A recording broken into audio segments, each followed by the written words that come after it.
Hello students, आरएनएम academy channel में आप सभी का फिर एक बार स्वागत है। स्टूडेंट्स, इंजीनियरिंग कर्व्स के चैप्टर में हमने कॉनिक्स के सभी कर्व्स कंप्लीट कर दिए हैं। साथ में साइक्लोइड के भी, साइक्लोइडल जो ग्रुप है उसके भी सभी प्रॉब्लम्स हमने कंप्लीट कर दिए हैं, लाइक साइक्लोइड, एपिसाइक्लोइड और हाइपोसाइक्लोइड। अभी जो नया जो ग्रुप है इंजीनियरिंग कर्व्स में जो हमें पढ़ना है वो है इन्वॉल्यूट। इन्वॉल्यूट क्या है?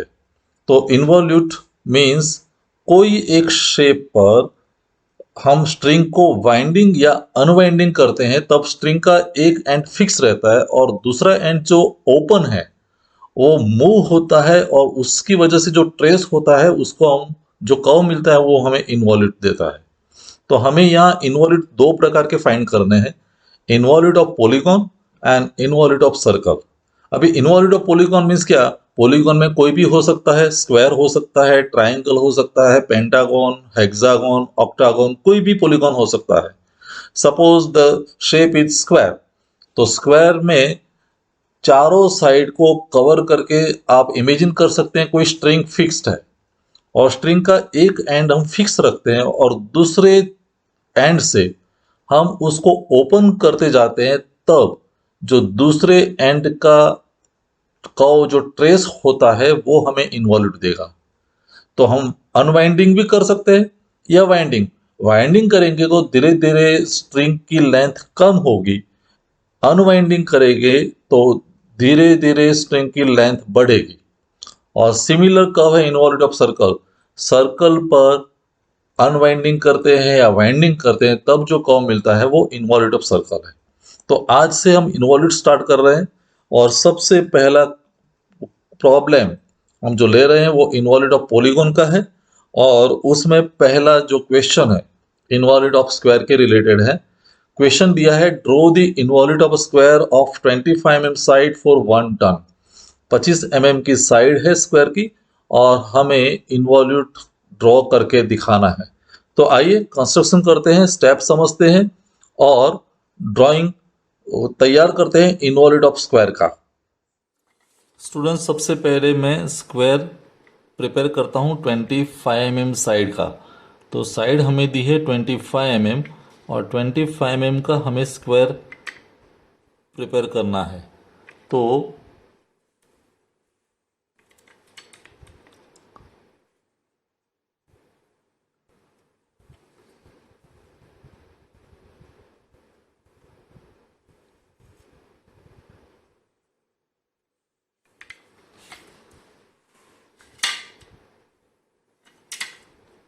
यहाँ पर मैं 90 डिग्री एंगल ले रहा हूँ।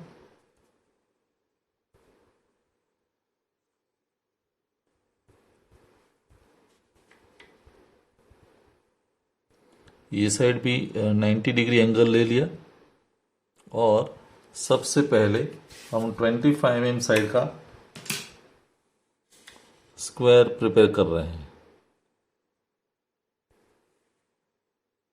तो एक लाइट पेंसिल से मैंने लाइन ड्रॉ कर दी। बाद में एक्सेस लाइन हम रिमूव कर देंगे, लेकिन पहले 25 mm साइड मेज़र करके ये यहाँ तक पॉइंट बनेगा। तो ये 25 mm साइड का स्क्वायर तैयार हो गया। और एक्सेस जो लाइन है वो मैं रिमूव कर रहा हूँ, जिसकी वजह से हमें सिर्फ स्क्वायर ही दिखे। तो ये स्क्वायर रेडी है। अभी इस स्क्वायर में हम नोटेशंस दे रहे हैं चारों साइड के। तो ये साइड जो है वो पहला कॉर्नर 1, दूसरा कॉर्नर 2, 3 और ये कॉर्नर 4। तो 4 कॉर्नर्स हमने दिखा दिए।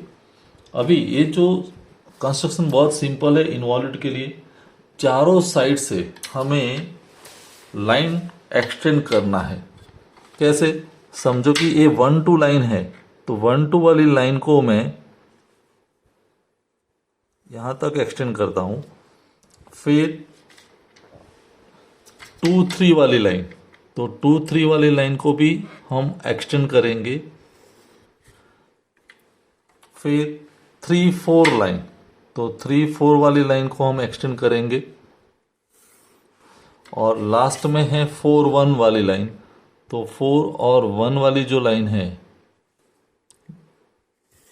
ये लाइन को हमने एक्सटेंड कर दिया। अभी हमें प्रॉब्लम में कहा नहीं है कि वाइंडिंग है या अनवाइंडिंग है, तो कोई भी केस ले सकते हैं। मैं अनवाइंडिंग वाला केस ले रहा हूं अभी।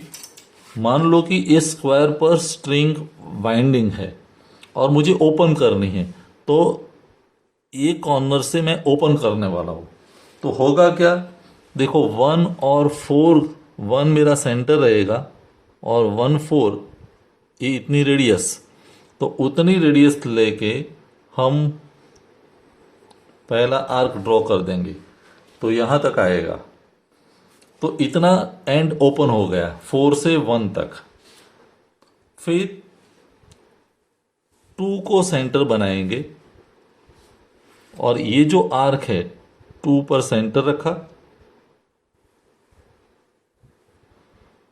और ये जो आर्क है उसको हम एक्सटेंड करेंगे, क्योंकि अभी जो साइड ओपन होगी वो 25 + 25 50 mm की लेंथ ओपन होगी, तो यहां तक आएगा।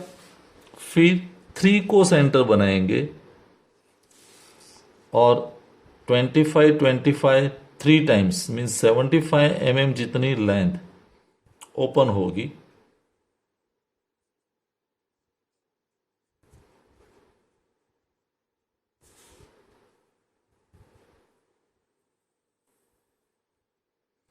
यहाँ मुझे लाइन एक्सटेंड करनी पड़ेगी, तो मैं एक्सटेंड करके दिखाता हूँ। ये लाइन को मैंने एक्सटेंड कर दिया और लास्ट में 4 will be taken as centre, और ये जो लेंथ थी उतनी रेडियस लेके हम आर्क कंटिन्यू करेंगे यहां तक। तो ये हमारे पॉइंट्स मिल गए। सबसे पहला पॉइंट यहां जो मिला वो P1 है, ये पॉइंट मिला वो P2 है, ये पॉइंट P3 है, और ये पॉइंट हमें मिलेगा P4। यहाँ हमें फ्री हैंड से कर्व ज्वाइन करने की ज़रूरत ही नहीं है, डायरेक्ट जैसे आर्क ड्रॉ करते हैं वो हमें स्ट्रिंग ही देने वाला है। तो अगर डायरेक्शन भी दिखानी है तो मैंने अनवाइंडिंग किया, तो ये फिर रेडियस ये साइड चली, आर्क ये साइड, और लास्ट में ए।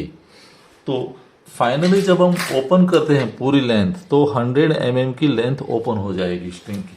4 साइड है 25 25 25, तो 100 mm की लेंथ स्ट्रिंग की ओपन हो जाएगी।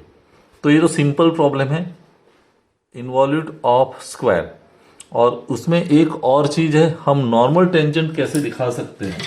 तो नॉर्मल टेंजेंट के लिए कोई एक पॉइंट सिलेक्ट कर लो, समझो कि ये पॉइंट है कर्व पर और मुझे इसका नॉर्मल और टेंजेंट दिखाना है, एम पॉइंट है। तो हमें करना क्या है, ए एम पॉइंट को रिस्पेक्टिव सेंटर के साथ जोड़ना है। समझो कि ये इतना आर्क जो लगाया उसका सेंटर कौन सा था, 4, तो मुझे एम को 4 के साथ जोड़ना पड़ेगा। अगर कोई पॉइंट आपने यहां लिया है तो उसका सेंटर बनेगा 3, तो उसको 3 के साथ जोड़ना है। यहां कोई पॉइंट लिया है तो 2 के साथ जोड़ना है। तो यहां मैं एम और ये जो 4 पॉइंट है उसको मैं जोड़ रहा हूं, और ये जब ज्वाइन करते हैं तो वो डायरेक्टली हमारे लिए वो नॉर्मल बन जाता है। तो ये जो है वो नॉर्मल है। आप यहां तक ज्वाइन भी कर सकते हैं। तो ये जो बना एन एन डैश वो नॉर्मल है।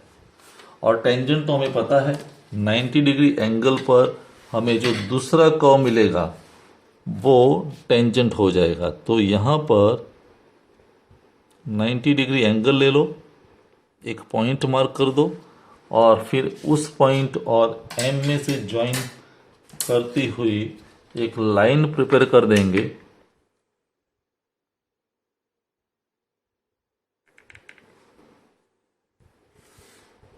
So this is tangent. ये टी टी डैश जो मिला वो टेंजेंट है।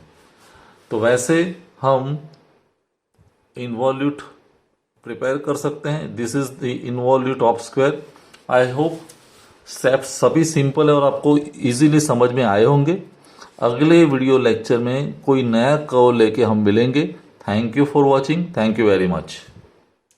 अगर आपको ये वीडियो पसंद आया है और आप मेरी चैनल पर नए हैं तो प्लीज मेरे चैनल को लाइक कीजिए, शेयर कीजिए और सब्सक्राइब जरूर कीजिए। Thank you very much.